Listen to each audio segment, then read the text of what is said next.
Don't forget to like, comment, and share this video. Hit that subscribe button below. Yeah. You guys have a great product, and I think agents should know about it and use it. So yeah, tell me what you do. Yeah, I'm Nolan Pierce. I'm with a company that's called Remindermedia, and primarily we're helping real estate agents. Most of our clients are real estate agents looking to increase production. We think most real estate transactions are going to come as a product of some type of referral business. The agent that gets that transaction is probably going to get that transaction because they were told that the client was told, hey, this would be a great agent for you to work with. So we think that's big. There's an assumption that, well, that client knows what I do and we're good friends, and so I'll get the business. But to assume that they will automatically come your way is, I know the data says it's an error. And the other challenge is you guys get busy, right? So there's a lot of things in theory that agents say, oh, we wish we could do these personal connections and do these different things, but I got so many hours and I got clients that want to have 6 showings today, So our goal is really to take some of that work off your plate as an agent, to give you something that's really personal, that's high quality, that feels different for the prospect or for the client, and ultimately to do our best job to keep you in front of them so that a repeat opportunity, a question, a referral, those types of things don't wander off. And one of the things that I'm talking about that I'm going to be using with you is the magazine. Yeah. And there's multiple different kinds of magazines. And because I'm focused on a few different things, I'm focused on commercial real estate, which you've got an investment kind of oriented magazine. Yeah. I'm also focused on, you can see the lake behind me. Yeah. I love working on the lake and the area around it. So, there's some very specific things you can do for residential properties. And then I'm building an organization of agents, of like-minded agents. When you think about what that is and how many places you can use that, it's a relatively inexpensive kind of buy. Yeah. And if I had agents who had actually 200 customers and they actually, worked those 200 customers well, who are going to be people who are potentially referral sources or buy again, do something like that. That'd be great. And that's an inexpensive buy, right? Yeah. Of those, it's going to cost what? We're talking $4.19 a copy. And you could change the mailing list as often as you want. So if you do 200, it'd be like what, $880, somewhere around there. Or you could break that down and hit different groups at a different time. So here's the way I like to think about it, because I'll call one elephant in the room out, and I can show a little sample if you'd like me to here in a minute, Tim. But the magazine that we produce that Tim's talking about is $4.19 a copy. So you're going to find cheaper options, like a lot. Probably most of your options are cheaper per touch, right? A postcard, a door hanger, a flyer, a newsletter, whatever. But what I always try to tell agents to do, and this is hard because we all have our own biases, is I go, what do you do? When you get that marketing from some other business, what do you do? Right? If you get a postcard, I'll tell you what I do is I'm going to look at it when I get in my mud room. And unless it's something I really need and they really got me, I keep my recycle bin conveniently there and I go, okay, boom, right? I think we all do the same thing. So my case is, I think it's worth investing more, not in everybody, for every random prospect. For some people, you blanket them, hit them with something, just hopefully eventually they get to know your name. That's fine. But for someone you want to prioritize the relationship, spend a little bit more on them so you can actually get a result. So it's less than a Hallmark card, and we include the shipping, right? So the cost is... And let me kind of point out, you had some really phenomenal stats, and I wanted to make sure that you could get those in, because when I talk to agents, I try and talk to agents about their value. Yeah. And I try and tell agents that they don't realize, what their value is, because after you've been in it for 2 years plus, you've really gotten most of the basics under your belt. Yeah. And yet you are getting paid the same amount as somebody who just got their real estate license. Yep. And if you think about that, like hiring an electrician, would you hire an intern who's just learning the business versus a master electrician who actually can wire your house without burning it down? Yeah. And pay him the same amount of money? It's just, you don't do that. Yeah. And I also know that agents who actually are professionals and sell real estate are in the top 10%, maybe 20% of the entire real estate industry, because typically an agent sells, and this shocks everybody, but 3 to 5 transactions a year. That's 80% of the real estate agents out there. Oh, yeah. And if I were a doctor telling you that, well, I can give you this medicine and you got an 80% chance of not succeeding. Or I can give you this medicine and you got 5 to 20% chance of living. Which would you take? Yeah, no brainer. It's like, a no-brainer. Yeah. But you don't realize that those are the statistics. So you say realtor, and all of a sudden you equate yourself with everybody else. It's like, no. Yeah. If you're a good agent, you're doing things differently. So spending, $1,000, $2,000, $3,000 to recreate business is a really worthwhile adventure. Yeah. On top of which, your stats that you threw out, and I'll reverse them this way, but I just told you that 3 to 4 transactions is what the average realtor does. Mm-hmm. Most buyers get their information from the internet. That's huge numbers. However, agents don't stay in the business long enough or stay in contact with them long enough to actually get their repeat business. And the National Association says that 87% don't use the agent that they used for their last purchase, which if you add it to your statistic, which says that what percentage actually do if you stay in touch? It's like 97%. Yeah, on the referral side. And here's the other really intriguing thing. If there's another survey that NAR does right after closing, and they look at satisfaction of the client. And what's just crazy, and this is why I say don't assume they're coming back, even though they love you. Almost 90% of clients will say they had a great experience with their agent and plan to use them again. So this isn't, this number you just said isn't like a bunch of people that said, our agent stunk, we couldn't stand them, we'll never. It's people that said after the closing, man, thank you so much, this was awesome, you got us in the home of our dreams, you made this smooth. And then 6 years later, called somebody else to sell the property. And the reason is, and this is where one frustration point is for agents, you can get frustrated with that. You can go, I can't believe these people, right? I did all this work for them. I showed them 30 different properties. It was 2021. I wrote 80 different offers, right? You can get frustrated because you think it's a personal thing. Or it could be that they literally just forgot, right? You guys real estate agents do an incredibly important job. Seriously, like my agent, I'm very, very thankful for her. We're so thankful for her home. She made our lives so easy. But there's a lot of other things that go on in people's lives. And I think agents would be surprised how often if you ask them, hey, what was the name of your agent? That client would go, Kathy something? Right? That's no good. So, and the medical example you pointed out is potent. Here's why. If that medicine that was 80% chance to save your life, if it cost 5 times as much, you'd still get it. Right. Because you want to live. Because it's an urgent thing. But real estate agents, and a lot of business owners for that matter, it's easier to not think of that lost revenue as an urgent thing, to go, I'm doing enough. I'm doing something. I don't really need it. Okay, sure, you don't need it, but to succeed, you probably need it. You need something like it. It is urgent. I think it's a lot more urgent than people think. Yeah. And it's just something that because we don't really always understand the value, and I call this from a business perspective, agents it takes a while before they get their business hat on for most of them. Mm-hmm. But, a big cost in any business is customer acquisition. Yep. And it's a lot cheaper to retain a customer than it is to acquire a customer. Yeah. And the customers that have liked you, have gone through a transaction, and as you said, they generally go, yeah, it was great. I love the person that I dealt with. I'd like to deal with them again if they ever contacted me to let me know that they're there and stayed in touch. Yeah. And they are the nicest people to work with because they like you. You're not having Job's to already done. yourself to them over and over. Yeah. You've got cheaper acquisition costs. You've got friendly people, and we know that they buy and sell houses, and that they're in touch with other people who buy and sell houses. Way better conversion. Yeah. It's like, why in the world would you not stay in touch with your past clientele, other than you just have never been taught that it's really the most valuable piece of being in the real estate business. Mm-hmm. So, and patience. Crazy. That's because the tricky part is you can't predict it. Are they going to sell in 5 years or 8 or 9 and what month, and it's easy to slip through the cracks. So, and I hear agents articulate this sometimes, is they'll say, yeah, but that repeat business they're not going to sell for 6 years. I go, yeah, but you in 6 years is going to be really happy if you do the work now, Right. So yeah, that's why consistency is so important. That's why staying in front of them long term, because we don't know when it's going to be. But if you're there at the right time and you give yourself the best possible chance of being there in front of them, you don't slip through the cracks. And in the immediate future, go ahead.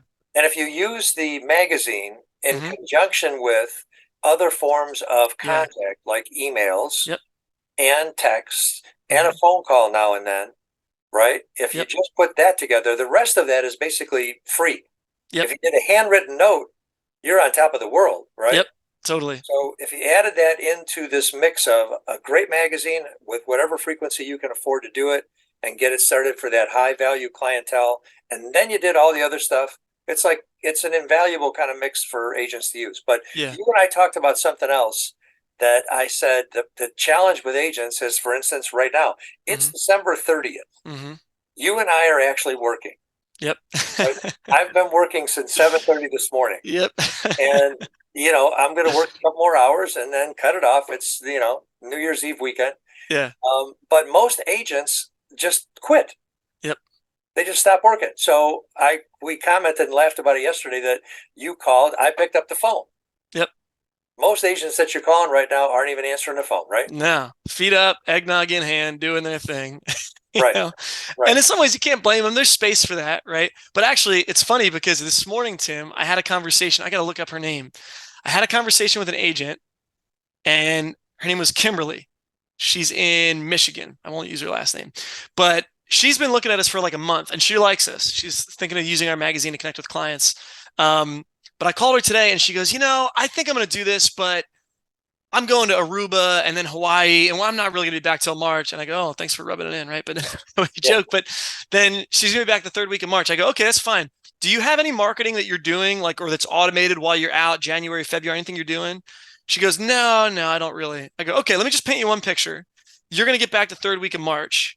And when you get back the third week of March, then you're going to get back, you're going to, get your aloe vera on from your sunburn. And then you're going to try to figure out, how do I go get clients? And you're going to figure out some marketing plan. And then by April, you have a plan in place that you're going to execute. Maybe that's out by the end of April or May. And you're going to hope to start getting results in June, July. So all that lead up time, we're twiddling our thumbs. I mean, you'll get some business. She's been in business for 6-7 years. So she'll have some things, but there's missed opportunity.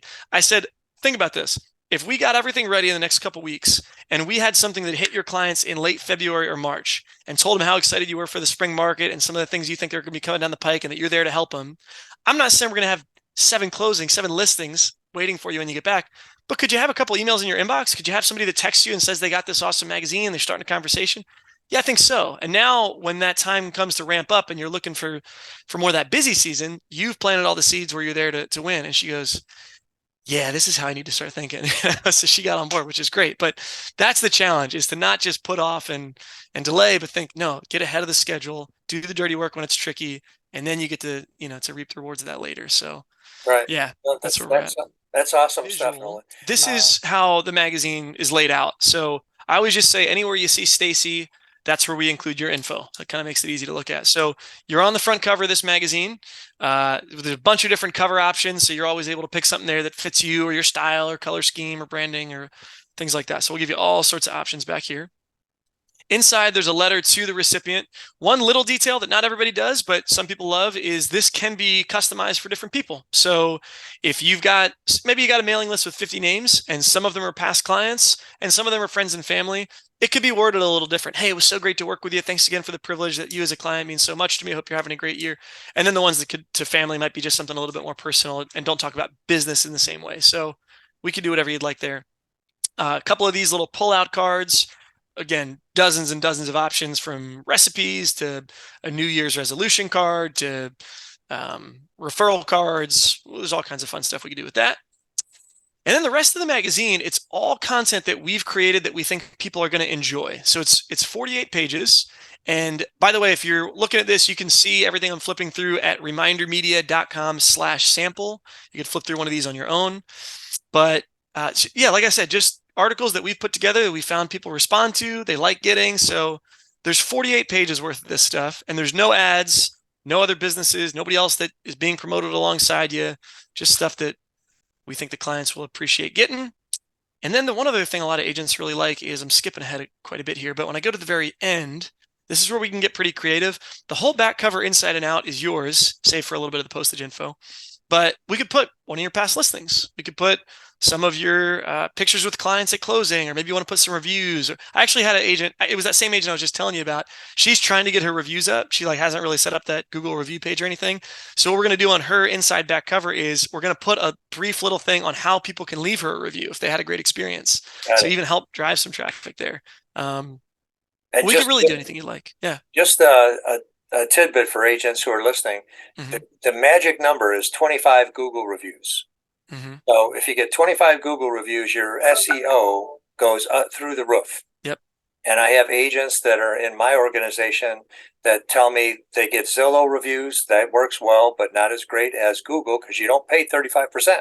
Yep. Or $1,500 a month, whichever program you're on with Zillow. Yeah. So 25 plus Google reviews, and you are in the stratosphere. And if you're doing other things that add to it, like your website and your YouTube channel, and all of that stuff is stuff I coach agents on all the time. So Yep.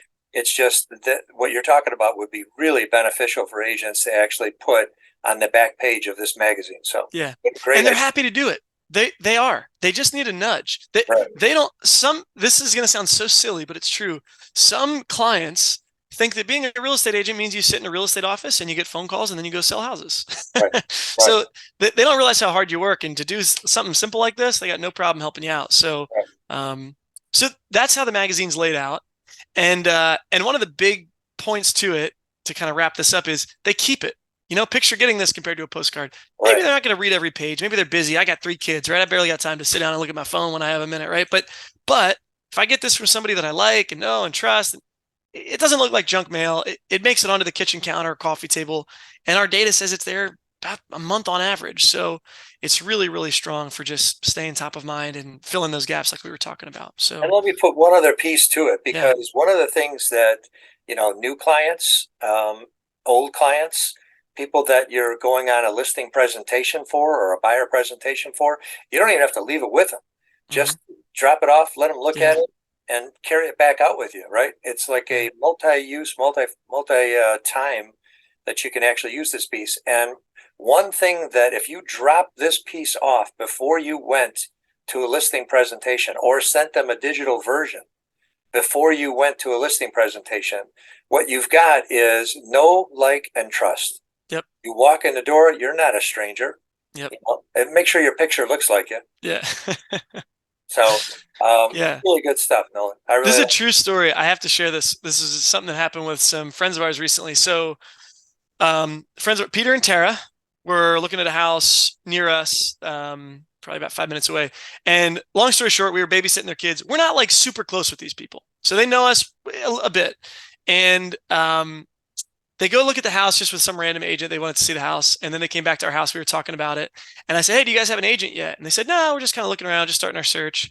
And so my agent, I did not know this when I chose her, but she's actually a client of American Lifestyle Magazine, which we've joked a lot about since then. And I had one of her magazines. I think I have one downstairs, but I had one, and they don't know what I do for a living. So they don't know that this is the whole thing. So I went and grabbed it. And I said, here, actually, she does this magazine. I wanted to see what they'd say. And I go, this is her. Her name's Carrie. She's awesome. Check her out. And I watched, and we're kind of talking with the wife, and her husband, Peter, looks at it, and he's like, flips open. He's like looking at it. And then he goes like, Tara, look, like she's got like her own magazine.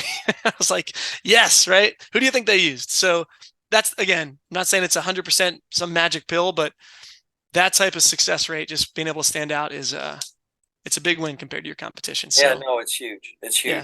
And if you're going to spend, 30% on a Zillow referral lead versus having somebody get a referral from a client that you already have, and they have a friend who just happens to look at your magazine in their house, it's like an unbelievable ROI for that kind of investment. So really great opportunity.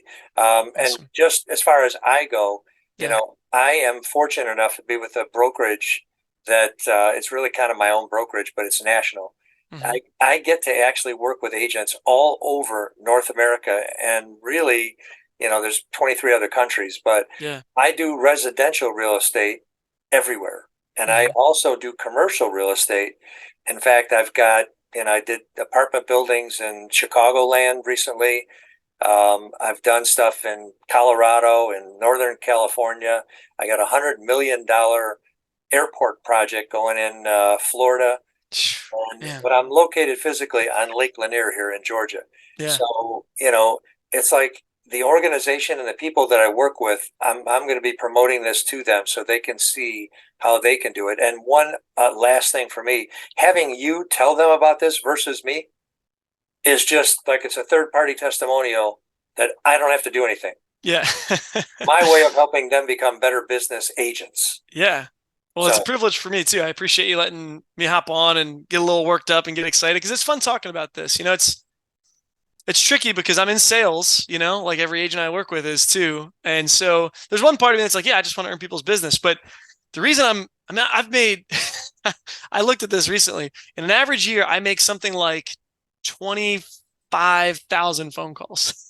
So like that would get really old if I hadn't seen this work pretty well. But the reason I still get excited is like, man, if we can get in and help people, the stories that come out of that can be pretty fun. So Yeah, I hope it's impactful. Great stuff.